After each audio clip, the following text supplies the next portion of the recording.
Greetings, ladies and gentlemen. This is the Inept General, and welcome to our Stirland lore video. This is part of our ongoing series on the Empire provinces. If you'd like to see other provinces that we've covered in the past, do check the top right-hand corner now, where you'll find a link to the playlist of all the past videos we've done on the Empire provinces, or you'll find a link to that playlist in the description below. But today we are focusing on the province of Stirland, located kind of to the eastern side of the empire, stroke center east of the empire. Now it is considered one of the largest provinces within the empire. It's mainly an agricultural province focused on the production of wool, wine. They do some fishing in the rivers that they have access to, but on the whole, kind of a very rugged and poor province in general. Not a lot of money going through Stirland. And it's kind of considered a rural backwater by much of the other parts of the empire, mostly due to the fact that it's kind of nowhere near any of the centers of power throughout the empire, but it has played a significant role in the history of the empire itself. In Total War Warhammer, we still have the horn as the sign for Stirland, but the actual banner for Stirland is a skeleton holding the horn. Now this represents a couple of things. The war is a war horn, and it's meant to kind of embody the idea that the Stirlander cry to battle is victory or death, and the skeleton's kind of reminiscent of that. But it's also a reminder that under their control for most of their history, they've also had the region of Sylvania under their control. Now, Sylvania itself has declared independence a number of times, most famously during the Vampire Wars, but we'll get into that a little bit later in this video. But at the moment, in the Total War Warhammer timeline, when Total War Warhammer starts, Sylvania is considered part of Stirland. It's all considered one in the same province, or at least they'll make me call it Sylvania still, but it's under the control of Stirland. To go back a little bit for the history and the foundation of Stirland, Stirland was one of the founding provinces of the empire with the emergence of Sigmar. Now, Sigmar had to unite all the provinces of men around what would become the empire and all their different tribes, and he approached the tribe living in the region at the time known as the Azerborn. Now, the Azerborn were a kind of feral society. Whenever they went into battle, they'd ride on horseback naked or near enough naked, and when Sigmar went to meet them, he was being a chief himself. They were a matriarchal society, so all their kind of families and all their kind of systems of government, as much as you can have one for a relatively savage tribe, is all kind of have women at its heads. And at the time, the leader of the tribe was a woman known by the name of Freya. So Queen Freya greeted Sigmar, and she was dressed in their traditional wear of just a cloak and some trousers. So completely topless, Freya with her wild and frantic hair, and she kind of greeted Sigmar, and Sigmar kind of explained the situation. Look, we're being completely overrun by greenskins. If man is going to survive, we have to band together. So she agreed only on the condition that Sigmar would sleep with her for at least one night. So, you know, reluctantly, what are you going to do? He slept with her, got her armies, and they joined what would become the empire. So once Sigmar fought off all the threats that were kind of plaguing the tribes of men in the region at the time, he kind of put together the empire. The empire was established, and after a while, Sigmar, legendarily so, gets up off his throne and goes, right, I'm off, I'll see you guys later, I've done my job, and kind of disappears to the east, never to be seen again. Leaders of the different tribes are like, oh god, what do we do now? Our emperor's gone. Oh, he's just disappeared. How are we going to do this? And it's actually a priestess of the goddess Rhea, who's the old human god of nature. And she is from Stirland. She's a priestess from Stirland, and she's actually the one who suggests to all the chiefs, maybe we should have an election to pick the next emperor, thus establishing the system of the elector counts within the empire.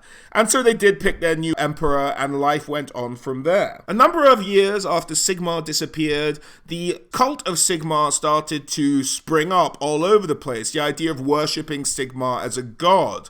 Now, Stirland was actually one of the first provinces to kind of launch into this belief system, like full-heartedly, and has really been a huge center of the cult of Sigmar worship for a number of centuries now. This has caused a number of different conflicts over the years, which we'll get into a little bit later. But with the empire being newly established, it went from strength to strength, even after Sigmar left, and they sort of went from power to power to power, developing, building, growing, expanding, working very well together. emperor. And eventually, an emperor known as Sigismund came to the throne, and he boosted an era of complete expansion of the empire. They went into parts of what we now know as Britannia, they went south, they controlled most of what is now the border princes, and they went further east to encompass the land of a people known as the Fenones, I believe it was, and that was the area of land that would later become known as Sylvania. Now, pushing this close to the World's Edge Mountains did bring them into kind of on and off skirmishes with some of the dwarves, but eventually relationships stabilized and Stirland took over what was Sylvania. Now, from this point, Sylvania, being a different tribe of people, the Fenones, obviously would sprung up and become independent over time, and they would declare independence a number of times from there because they were actually a different people. But for the most part, as I said earlier, Stirland ruled over what is Sylvania.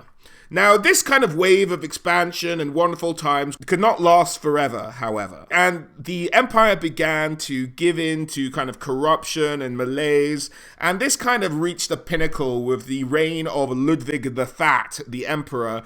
And he was a guy who had a notorious appetite, was a huge, grotesque man, and he was known to kill his chefs when he didn't like a meal.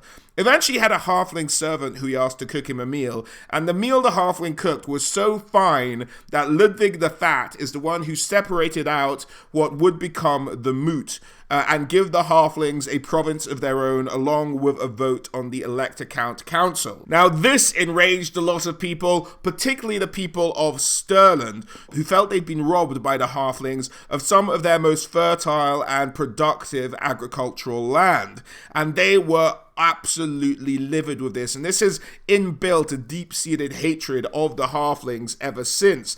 In fact, it's said in the town of Walden in Stirling that they build for child's birthday parties straw halfling mannequins and kind of put little treats in them and allow the children to batter it apart until they get back the sweets the halflings stole from them, as they describe it.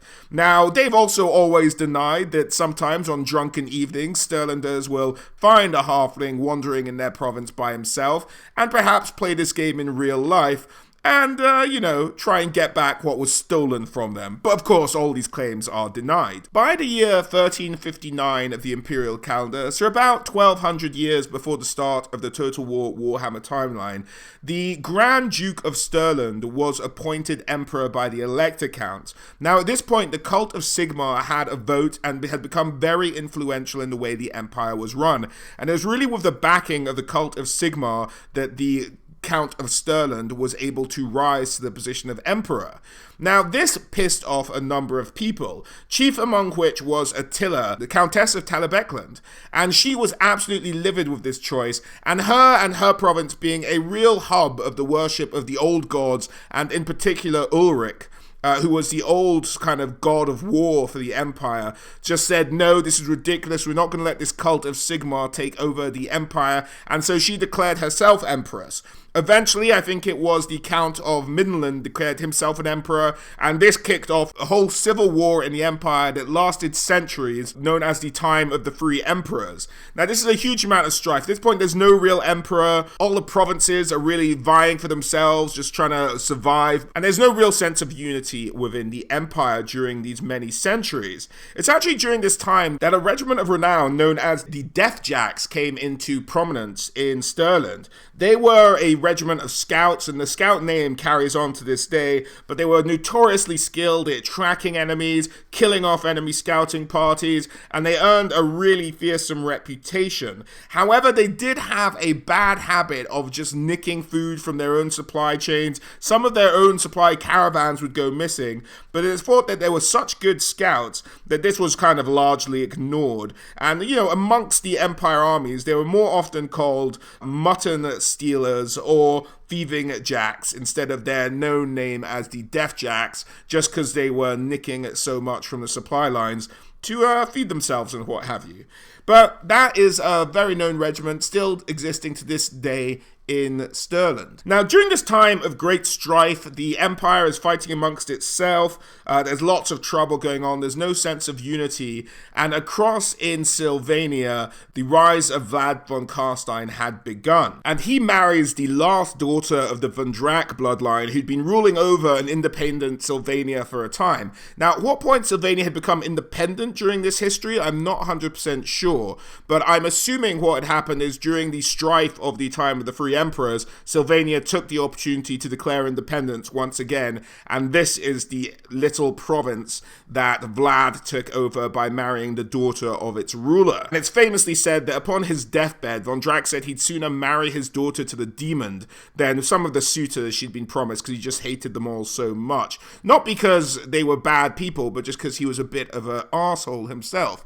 So she married Vlad, and the Vampire Wars began soon thereafter, or relatively soon thereafter. He spent a long time establishing his power in Sylvania. Eventually, he rises up a force of undead that had not been seen in the Empire ever before, and started to march on the empires of man. He started marching north eventually and took over Ostermark, but his sort of swarm of the dead rose and went all the way to Altdorf. One imagines sweeping away any kind of resistance they met in Stirland as well. We're not going to get into all the details of the Vampire Wars. They are fascinating and a lot of stuff goes on, but we're going to take the kind of abridged version. Eventually, Vlad gets to Altdorf, he is defeated, and then Conrad takes over, and Conrad is a lunatic, has terrible ideas. If you want to know a bit more about Conrad, check out my Missing Legendary Lords for the Vampire Count video, popping up in the top right hand corner now, or you'll find a link in the description below. But he's an absolute loon, bloodthirsty maniac, half mad,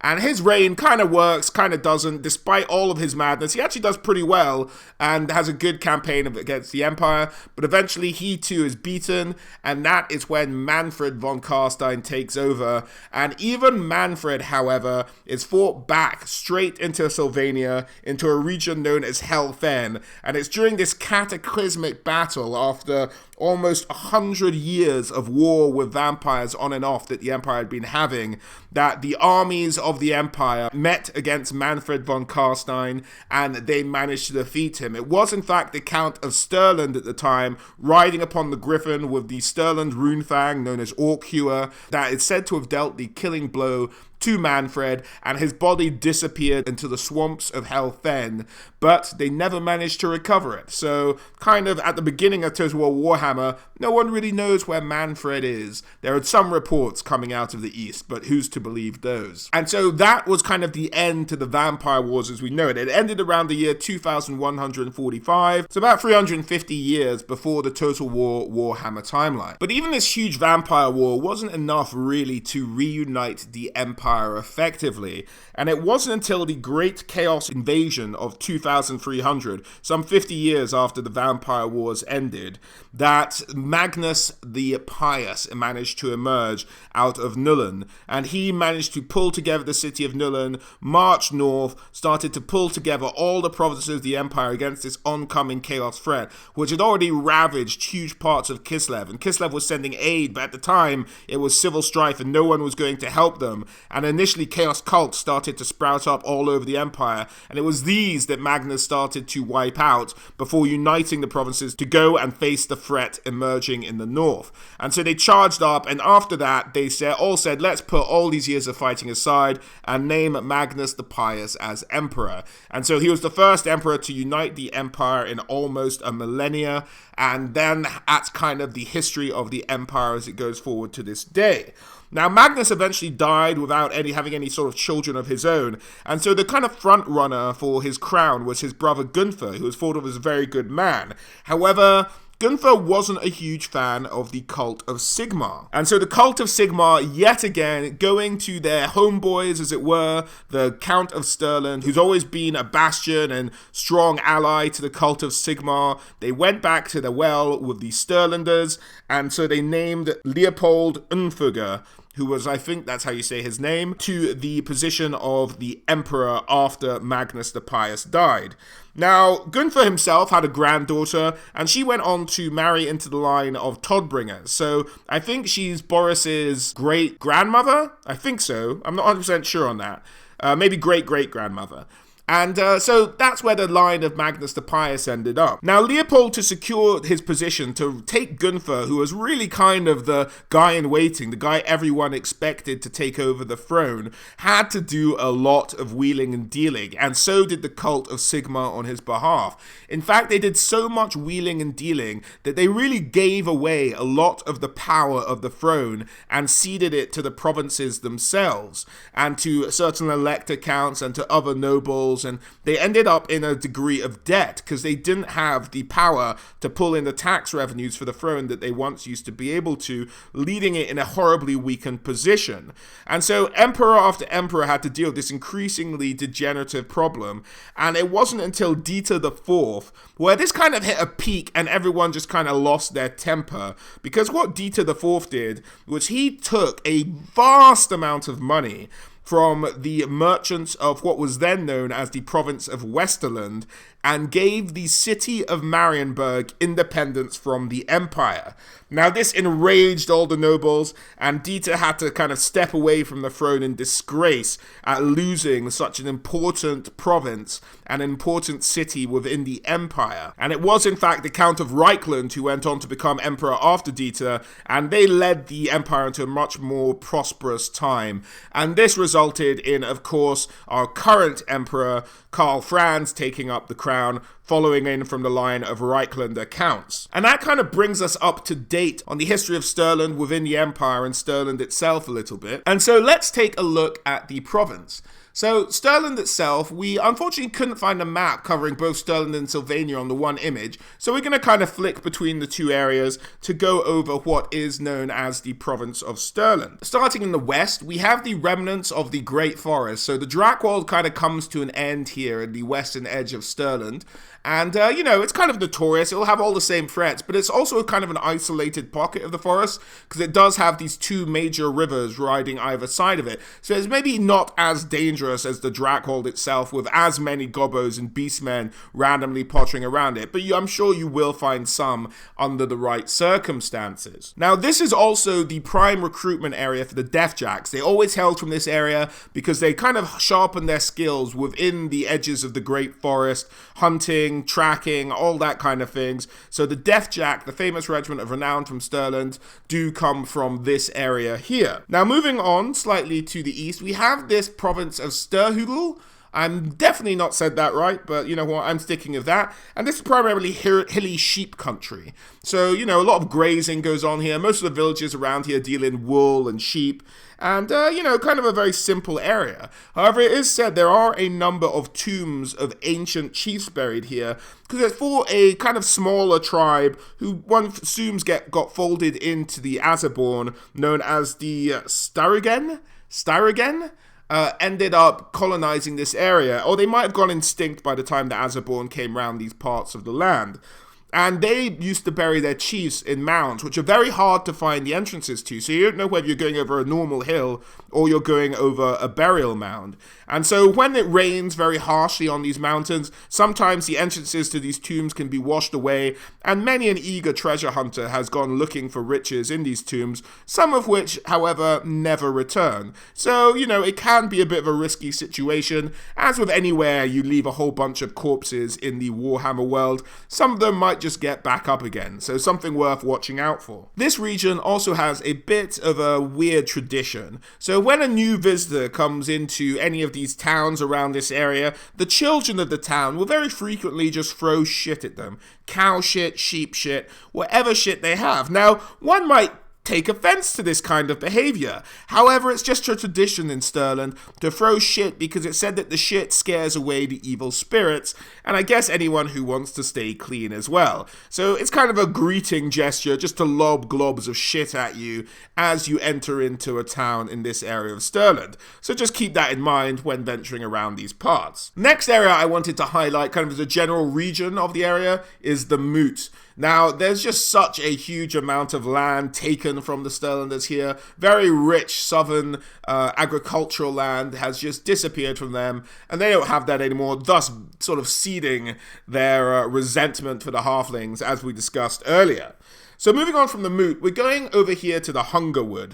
Now, because the Drakor kind of breaks up a little bit, starts to break into smaller pockets, it breaks into two main pockets known as the Hungerwood, and this is when we're starting to get into Sylvania as well. So we'll go over here, and here is the Hungerwood there, kind of around the area of Tempelhof. And the other kind of big patch of forest around this area is the Grimwood. Now, both of these areas are kind of feared. No one needs to go around them. Many stories and grim histories come out of these woods in particular, much more so than the Great Wood to the east. Any woodland within the kind of land barrier of Sylvania to be watched out for. Now, while we are in Sylvania, let's go to another area we've kind of discussed in the history of the land, and that is Helfen. Now, this is both where Vlad kind of raised a huge amount of his initial invading force, and also where Manfred was finally defeated, kind of marking the beginning and the end of the Vampire Wars. Now, it's said that when the Empire armies marched into Helfen, they lost almost half their number to the swamp itself. There are said to be ghostly lights that lure people into them, much like the swamps of Middle-earth, if you will, and many people drowned and fell in or got lost in the thick fog surrounding Helfen. So not a very pleasant area, just a hugely swampy and dangerous bog with a horrible history of death and, kind of massacre as well. So an area to be watched out for. And a large part of Sylvania, land-wise, is taken up by the region known as the Haunted Hills. Now, it's said that there is a fog here so thick that it ensnares the souls of any who die in this area. And indeed, ghosts can be seen walking freely around these hills and are probably best avoided. In fact, most of Sylvania is just a barren wasteland with very little agriculture, very sparsely populated, and, mostly avoided. There are some humans living there, of course, but for the most part, even compared to Stirland, which isn't exactly a bustling metropolis, it's very, very barren and empty. So let's move on to some of the cities of note within Stirland and even Sylvania to a certain degree. And we're going to start off with the city of Leicherberg. Now, this is a kind of city controlled by a chap known as Count Peter Leicherberg, and he has an obsession with cleansing Sylvania. That's kind of what he adapts his whole thing to. He thinks it can maybe be salvaged. They need to cleanse it of all the undead, however, and he has a very strong military force based out of his city, and he's taken very careful pains to train a number of vampire hunters and witch hunters there, and he's really a devotee to the god Mor. Now, the god Mor is the old god of death of the Empire. He's kind of in the pantheon with Ulrich and Raya, and he just symbolizes the idea of kind of eternal peace in death. He's not about raising the dead. He's to ensure that you rest peacefully. That's kind of kind of almost a protecting role for you in death. And so necromancers are kind of the exact opposite to the god of Mor. And so any devotees to the god of Mor look to hunt down and kill necromancers. And Count Peter, being one of these, has devoted almost his entire city to carrying out that function. So moving on from Lichberg, we have the capital of the province of Stirland, and that is Wertbad. Now, this is located at the end of a highway, very important highway in the Empire known as the Old Dwarf Road. It's by far the largest town in Stirland, and there's a kind of weird decree that any wine, and there's a lot of wine grown in Stirland, that any wine grown kind of, I don't think it's all over Stirland, but it's in the western part of Stirland, has to be traded through Wertbad. So this means that huge amounts of wine, it can't be traded out of any other of the cities on any of the other rivers, it all has to go through there, and it means that there's a huge amount of wine going in and out of Wertbad, earning it the name the wine capital of the Empire. Now, whether these wines are any good in comparison to the Bretonnians' finest, who are we to say? But, it's a very important part of that city, and it's given what's known as the Vinters Guild, the winemakers of the region, a very important force within that city, as probably one of the main economic driving factors of the capital of the province. Now, in this city, they kind of consider innkeeping almost an art. They take great pride in it, and indeed the best inn in the city is an inn known as the Golden Eagle Inn, and it's said to have a number of hot springs, to kind of reinvigorate your health, and so you can rest and kind of recuperate there, and it's meant to be a very luxurious experience. And it's kind of reserved for, some of the most elite of the Empire visitors. Now, there's a lot of money, not a lot like for the whole province to be rich, but you know, it's the richest part of the province.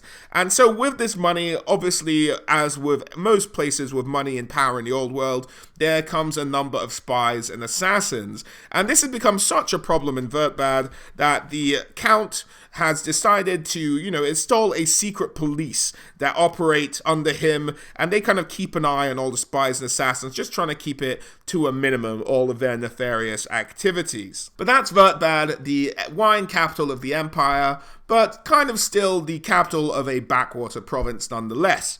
So moving on from there, we're going to go to Siegfried Hoff. Now, this is a very interesting town. So this is a town that was given as a gift to an order of knights known as the Knights of the Raven. And they were awarded this after the Battle of Helfen with Manfred. They performed so bloody well in that battle that the Elector Count of Stirland was like, okay guys, you're going to get your own town. Now, the Raven Order are an order of knights coming from the Knights of Moor. Now, the Knights of Moor, otherwise known as the Black Guard, are an entire, like, military force that occupies large parts of the empire, but their primary function is to guard graveyards. They will make sure no necromancers get to bodies. If bodies do raise up from the dead, they will put them down, and they spend almost all their time either standing guard over graveyards, watching out for priests of Moor, providing their protection, or killing undead. And that's really all they do, except for training to be better at doing those things. So they also have all taken a vow of silence, and I believe they've put a charm on all their armor as well that makes it completely silent as well. So you'll see these guys charging at you and they won't make a bloody noise. And that is the Knights of Moor. They're said to be a very terrifying factor, and they do continue to do this, and they will very much be on the vanguard of fighting any necromantic forces. Thus why they proved themselves so bloody handy at the Battle of Helfen. But they run this town, and it's kind of a town devoted to training more knights. Now, the Order of the Raven is kind of considered the pinnacle of the Black Guard. It's kind of the peak you can get to if you are a Black Guard and a Knight of Moor. So that's what they are, the elite of the elite, and they are based out of this town in Stirland. So moving on from Stirland, let's go into Sylvania again. And in Sylvania, we're going to look at the town of Drakenhof. Now, Drakenhof is a town of its own right. It's very much, you know, kind of the past and future capital of Sylvania when it does rise to power. However, at the moment, since the defeat at Helfen, Castle Drakenhof is said to have been abandoned. It's said to lie in ruin, and it sits very much high on a cliff above the town, observing it almost like a kind of massive dark vulture looming over the town itself. Now, there's said to be a number of massive sort of crypts and torture chambers within the castle, and it's surrounded by 4 huge towers that sort of guard it from any oncoming intruders. But if it's abandoned, what's there to be afraid of? Now, it's thought that the last living visitor to Castle Drakenhof was Felix, of Gotrek and Felix fame, but, you know, that's what they say. And it's in a ruin, but despite this, from the town below, it's said that at night one can often hear screams emanating from the castle itself. Now, because Castle Drakenhof is in ruin, the de facto province capital now, or area, because it's still part of Stirland, so just like area capital, is Walden Hof. Now, Walden Hof is a walled town said to be extremely gloomy, with kind of gargoyles everywhere and a very demure kind of architecture, not the cheeriest of places to live, but it's, you know, relatively small compared to the likes of Castle Drakenhof. So kind of just like a capital for the province, but they're still all under Stirling control. But again, sparsely populated compared to some of the towns in Stirling. Now, moving on from Walden Hof, we of course have Tempelhof. Now, Tempelhof was once home to a very famous temple of the god Moor, perhaps the most sort of luxuriant temple to him ever. But no priest of Moor has existed in this town for some 800 years, and it's kind of said to be a town full of fear and gloom. Now, it's unknown why the sort of Blackguard in the kind of fall of the vampire counts hasn't taken up the sort of priesthood there, but I'm sure they have their reasons not to take up the priesthood at the massive Temple of Moor in Tempelhof. So for the reasons they haven't reestablished it, I do not know, but it hasn't existed for a very long time. So moving on from the places of the Stirland and kind of its adjunct subservient province of Sylvania, let's look at the people of the area. As far as the people of Stirland are concerned, as I mentioned, they descend from a tribe known as the Azerborn, and they're said to be very short, thick-set, and dark people. They have a very undiluted bloodline. This comes from their kind of attitudes generally, but they have this kind of aversion to other people, this kind of staunch traditionalism as well. So they've tended not to mix or travel that much, and so they have this kind of very sort of set way that Stirlanders look. Now this goes back to the fact that even the most common of peasants in Stirland can trace their family back several generations at least.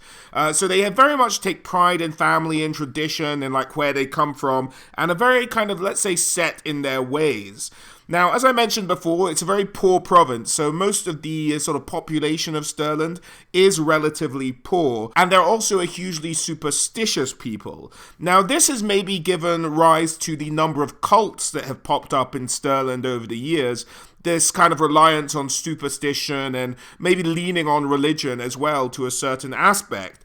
The most kind of perhaps nefarious of these is a god I don't actually know that much about in Empire pantheon of gods, but he's simply described as Talos. Now, he's described as the eternal enemy in Dwarven and both Chaos religious literature. And he's not widely worshipped throughout the Empire. In fact, he's a forbidden god in the Empire as well. So as to the nature of this Talos god, I'm not entirely sure, but there is a strong cult to Talos within Stirland itself. There's also a cult to the god of the ocean in Stirland. Now, you, like me, might think that's very bizarre, considering that Stirland is an entirely landlocked province, but indeed, there's a cult to Manan, the god of the sea in the Empire, known as Man Havoc.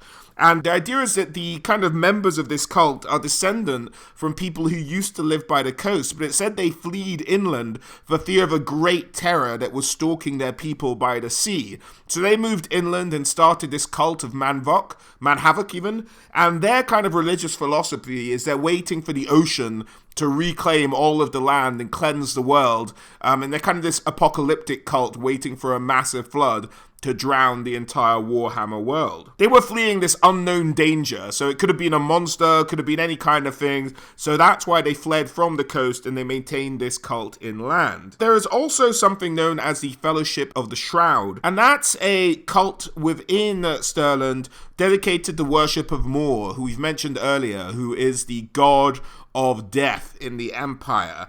Now, these guys are all victims of dark magic. So they've all been victims of, or they've all been known or had family or friends who were victims of vampires or necromancers or even the forces of chaos to a certain extent. And they've dedicated themselves to fighting these forces. Now, their main headquarters was in Tilia because I think the open worship of other gods apart from Sigmar perhaps isn't frowned upon as much as it is in the Empire as in Tilia. But it's not really frowned upon in the Empire. It's just not necessarily mainstream. But they eventually set up one of their most important branch offices in Stirland, and so there's very much a very important branch of the Fellowship of the Shroud based out of Stirland, and very much a front line to the battle against the undead in Sylvania. Now, one might also assume that Tilia kind of gives them equidistance to Sylvania and the land of the Tomb Kings down south in the land of the dead, so they can fight the necromancers equally on two fronts, but be far enough away that they can sort of have a supply line. But I don't know why they were based out of Tilia, really, apart from those reasons. Those are kind of a taste of some of the cults going on in Stirland, so kind of a very devout and traditional people, and they take what they describe as the long view. So anyone who's like modern or has different ways of thinking, they feel is short-sighted. That won't work out in the end, and you stick with what you know, and that will get you by in the long run. Is kind of the general stereotypical thinking of a Stirlander. Now, due to this, even if you move to Stirland, you live there for a number of years, it's not like the neighbors are going to come around with a pie or anything and welcome you to the neighborhood. In fact, it's said to take years for you to even start to develop friendships with Stirlanders if you move there. They're just that inhospitable initially. But they're said to be, fairly decent folk once you get to know them, having spent a decade or two in their company. Now, perhaps the most disgusting habit of the Stirlanders, at least in my view, and it's considered sad savage within the Empire itself is that they have a penchant for warm ale. And they do this by taking an ale that's perfectly cold, or at least room temperature, sticking a hot poker in the fire, withdrawing the hot poker, and sticking it in their ale or beer, resulting in like boiling beer, and that's the way they like to drink it, just boiled beer, which I have to imagine is absolutely revolting. Someone do a taste test on that on YouTube and let me know what it's like, but yeah, boiling beer does not seem like a nice tasting drink, but that's kind of their drink of choice in Stirland. And another weird hobby they have is that they like to garnish all their windows with garlic, you know, to chase away any kind of vampiric influences or any other creatures of the dead that might come for them. Now, it's not necessarily proven that this works. In fact, when people go missing from their houses that had garlic all over the windows, the argument is that they let their garlic get old. So it wasn't the garlic's fault. The garlic definitely works. It's the fact they didn't replace it with fresh garlic. That's what got them. Not the fact that garlic has no effect whatsoever. Just wasn't fresh enough. And the final kind of odd habit of the Stirlanders is that whenever they see something weird or suspicious or unknown, they'll do the sign of the evil eye on themselves. Now, exactly what that looks like, I'm not 100% sure, but it's kind of the equivalent of the way that, you know, when people are shocked who are devoutly sort of Christian or whatever, they do the sign of the cross or what have you. It's kind of that reaction that the Stirlanders have, but they do the sign for the evil eye themselves. As far as the armies of Stirland, they're kind of made up, as it's a very poor province, it's kind of made up of just like arming the peasantry with whatever they can carry. They do have some good woodsmen and archers and stuff like that, but heavier geared stuff like very heavily armored infantry or knights, they're not so good at it, with the exception of the Knights of Moor, obviously. Now, they kind of tend to be geared up like this. However, some sort of guys trying to show off some wealth, some individual capitalistic merchants or counts or local counts or what have you, might sometimes dress up their guys in gear that they probably can't really afford, but it's just to show they're not any worse than any of the other bloody provinces of the Empire. It's more of a spending beyond their means just to keep up appearances type of thing when they are heavily armored. So here are an example of some of their troops. As I mentioned, they have very good archers. Their archers are said to be particularly fast, but this isn't necessarily like because they're born long-limbed or anything. It's more the idea that because Stirland armies can't really afford too much armor, they wear less armor and accoutrement than their other Empire province counterparts, and so can get around a little bit quicker than necessarily being burdened down with armor or an extra sword or anything like that. So, you know, a pretty rapid but terrible, probably up close archer force is something that you could give Stirland if they ever get a separate army. And Sylvania also has a number of troops as well, but then like Stirland, it's quite poor province and very sparsely populated, so you're not going to get a huge amount of troops out of Stirland if you're sort of calling your banners, as it were. Now, Stirland, as far as its army is concerned, also has troops called river patrols, and they're kind of better armored than most, but they're just to make sure that trade along the river routes goes fine. And apart from that, all we really have left to talk about is the Elector Count. Now, unfortunately, the Elector Count, whose name is Ulbrich Haupt Anderson, there's no images of him that I've been able to track down. I don't think he ever had a model, but we've known in the past counts of Stirland have had access to griffins, so maybe there are griffins somewhere within their borders that they can use that the Elector Count can have on him. And the Elector Count does have a runefang, and the runefang of Stirland is called Orkhewer, as we mentioned. That's what took down Manfred during the Vampire Wars. And he has a couple of titles. It's kind of the Grand Count of Stirland, the Prince of Wertbad, and the Overlord of Sylvania are the titles that any Elector Count of Stirland has at a time. But that's about it. Sorry I couldn't find any images of him. If you do know of any that exist, do let me know. Drop a link in the comments. And if it's a custom job or something, that's not really it. But as far as I'm aware, I've never seen any original models by Games Workshop for the Duke of Stirland. So that's about it for Stirling, guys. Hope you enjoyed. As always, thank you all for watching. And I hope to catch you all in the next one. Alright, guys. Bye.